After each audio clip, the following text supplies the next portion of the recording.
Hello people, welcome back to another LEGO Transformers video. Today we're going to be going over LEGO Transformers Ricochet.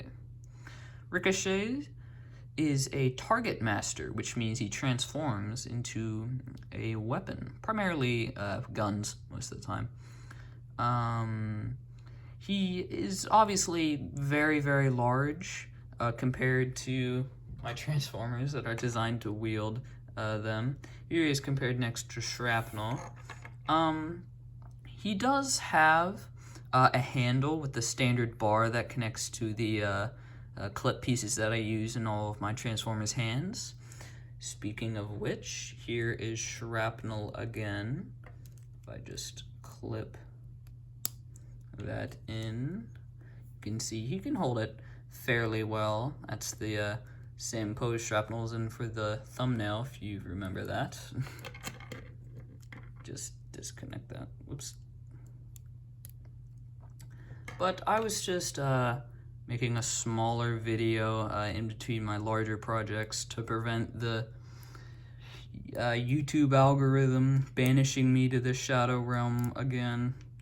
Anyways, now let's move on to the transformation. First, just rotate up these arm pieces, then flip out the sides of the stock of the gun and straighten them out like so. Then rotate around this handle piece and flip down this green tile here. Then flip this whole section upward and rotate that forward. Then straighten out these pieces here to give clearance to rotate around the head. Then just rotate the legs into place and do the same with the arms. Oh, whoops. Unfortunately, I don't have very many of these, so this one is fairly old, so the connection is fairly weak, but it's fine. Anyways, there is his robot mode. Obviously, he is quite a bit smaller than a lot of my other Transformers, because, you know, he's a target master. Here he is compared next to Shrapnel again. Obviously, Shrapnel is already quite a big bot, so, you know, Ricochet can just barely go up to his shoulders.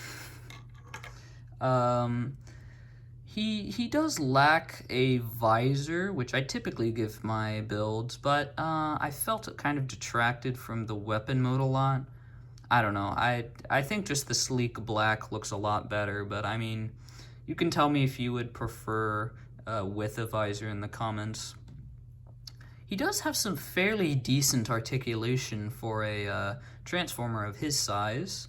He has some arm articulation, some arm articulation as well as an elbow joint, and he can rotate his head side to side, but it requires clearance from these joints here, which means you have to straighten them out, and that just kind of looks weird most of the time. His leg articulation is fairly standard, just, you know, a joint, some movement in and out, and then a knee joint.